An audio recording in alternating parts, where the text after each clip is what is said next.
Just a word of welcome to all who come to us as guests today from other parishes and around the diocese and outside the diocese. So we come to bring our prayers to Mary. We're very grateful to this apostolate that brings the international statue of Mary, Our Lady of Fatima, around the country. To Patrick, who is one of the custodians, who will give us an explanation of the history of the apparitions in Fatima, the message, their relevance to us today. The crown with which we crown Mary today is loaned to us by Archbishop Lori. A special loan. This is part of the heritage of the diocese. It's a precious crown which is made from the sacrifices of many people who gave donations and jewels in honor of Mary. So we're very privileged to have this special crown with us today.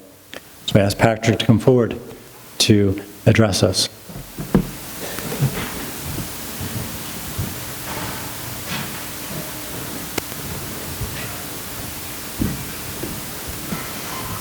Good afternoon.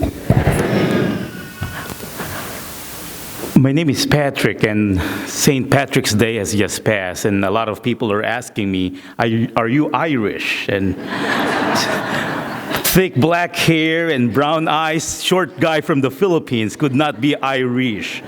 And I tell them, I'm the sinner Patrick, not the saint, and I'm not even worthy to bring Our Lady's beautiful image to the churches and to be entrusted by the World Apostolate to Fatima to be the custodian of this historic and magnificent work of art. I tell people, because they call us custodians or escorts or guardians, and I tell them I am just Our Lady's donkey. I carry her statue, but we have been given this honor and privilege to carry not only the statue, but to carry the message that echoes from Fatima, Portugal, 100 years ago. And so I usually don't give a long talk, and Father has given me about 15 minutes and 2 hours. So let us begin. I don't think with the people and the devotion that you are showing, you don't need the 2 hours. But even if we have the whole week to do a conference on Fatima, it will not be sufficient. But I'd like to encourage everybody. What I'm going to tell you, they are not my words. These are the words spoken by the Blessed Mother to the young shepherd children, Francisco, Jacinta, and Sister Lucia. And what we're doing here is part of our coast-to-coast tour for peace. We are visiting 100 dioceses in honor of the 100 years anniversary of her first apparition in 1917. She gave a beautiful, inspiring message, but it is very important that we respond to her pleading, to her requests. The reason why the statue was sent in 1947. So this is the original statue that was blessed in the presence of 150,000 pilgrims in the Covadonga in October 13, 1947. 30 years to the anniversary of the apparition. 1917, let's go down the memory lane. It might take me a couple of minutes to explain this, but not the 2 hours. But in 1917, when she appeared, what was happening? During the First World War. Now, the Holy Father, Benedict the 15th, not the 16th yet, he prayed and invoked the Blessed Mother on May 5, 1917, as if he made a novena, but nobody knew the Blessed Mother will appear in Fatima on May 13, 1917. But on May 5, that same month, 9 days prior, he prayed and invoked the name of Mary, asking God for peace. He said, as every human effort fails to solve the key problems of this world, he has exhausted all his diplomatic means as the Pope, asking people, exhorting these nations in Europe for peace. And he said, I give up. We have exhausted all of the human efforts to solve these key problems. We now turn to God. The Holy Father resigned himself and he said, let us turn to God through the intercession of his most blessed mother for urgent help. He added to the title, to the Litany of Loreto, Mary, Queen of Peace. And there she appeared in Fatima, Portugal. What did she say? Pray the rosary every day. She said, this prayer will bring you peace. The reason why they call the message of Our Lady of Fatima the peace plan from heaven. Stop offending God. Consecrate your hearts to the Immaculate Heart of Mary. Prayer, penance, conversion. This will bring about peace. She said, if you don't do what I tell you, war, famine, persecution to the church, another and more terrible war will break out. Second World War happened.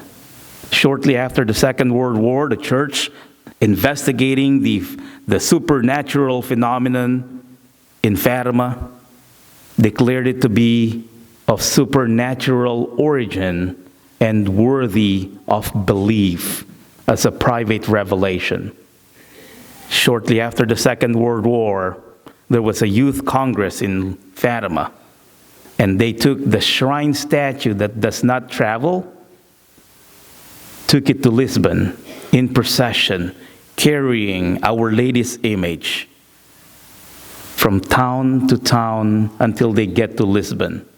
And those towns whom Our Lady did not visit, they were so jealous.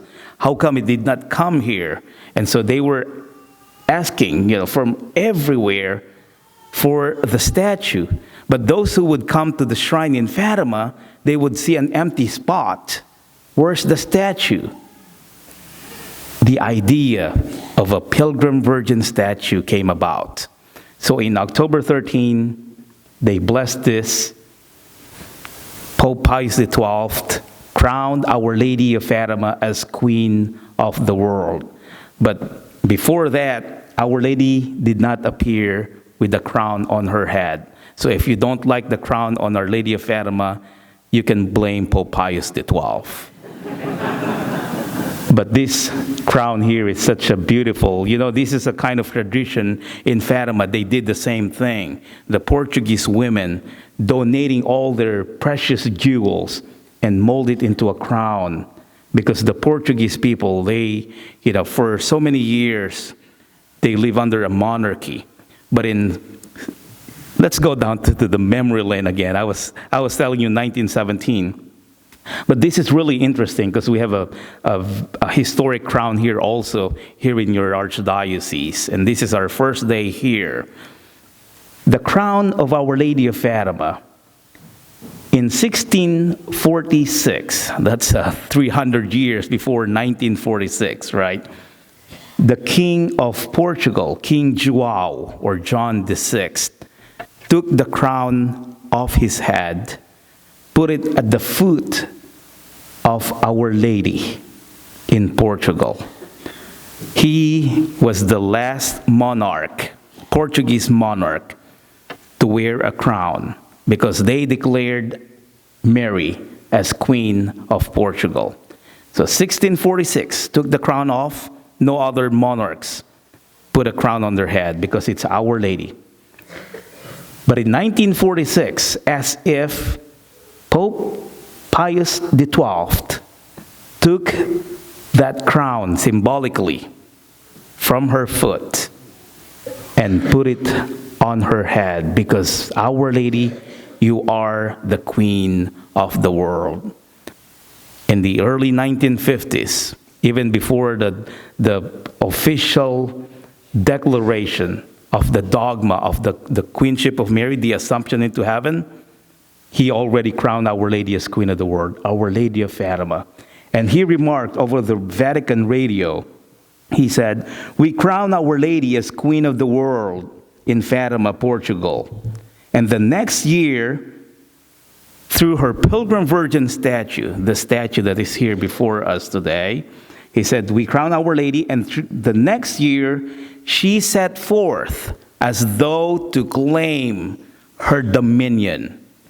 And the wonders she performs along her way are such that we can hardly believe what we are seeing with our own eyes." Such is the charisma of the Pilgrim Virgin statue. And for 70 years, she has never stopped traveling all over the world. And for these 2 years, 2016, leading to the centennial anniversary, 2017, we are taking and dedicating the travels of this beautiful statue here in the U.S. We are visiting all the 50 states. I said 100 dioceses. But you know, when we began, I was telling my directors, you can tell them because they know what happened. I said, 50 years, 100 years, what should we do?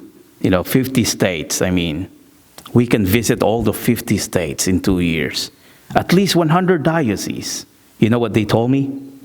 "Patrick, you are crazy. It couldn't be done. 50 states, 100 dioceses. You gotta be kidding. It couldn't be done." And we sent out those letters. I even have one letter from one bishop. He said, "Mr. Sabat, what you are trying to propose is certainly an ambitious task."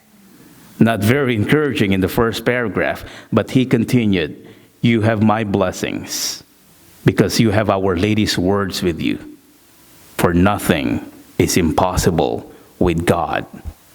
And down the road, before we even finished 2016, in the middle of 2016, can you guess how many dioceses have committed to take part in this U.S. Tour for Peace?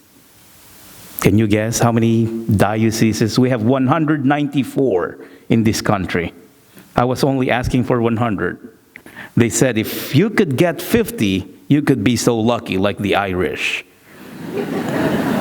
But I guess I don't have that Irish luck, I have the Filipino luck. Can you guess how many dioceses?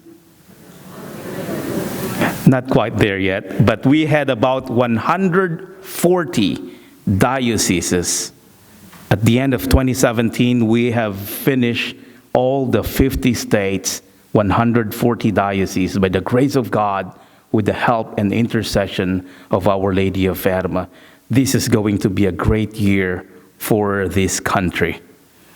You know why this country? When they ask me, one reason I got so tired traveling overseas, and I said, let us stay here. But probably a deeper reason, it's because this country can lead the world to a time of true peace promised by Our Lady of Fatima.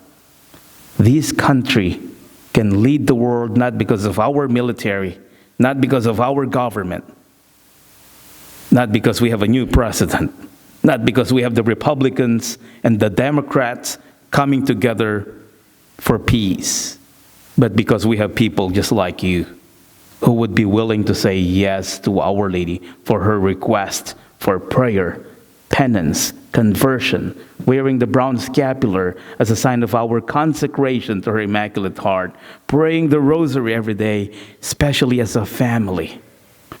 One of the leaders in Russia who said, if we have to destroy the society, you know what we should do? Destroy the family. And this is what the evil one is trying to do.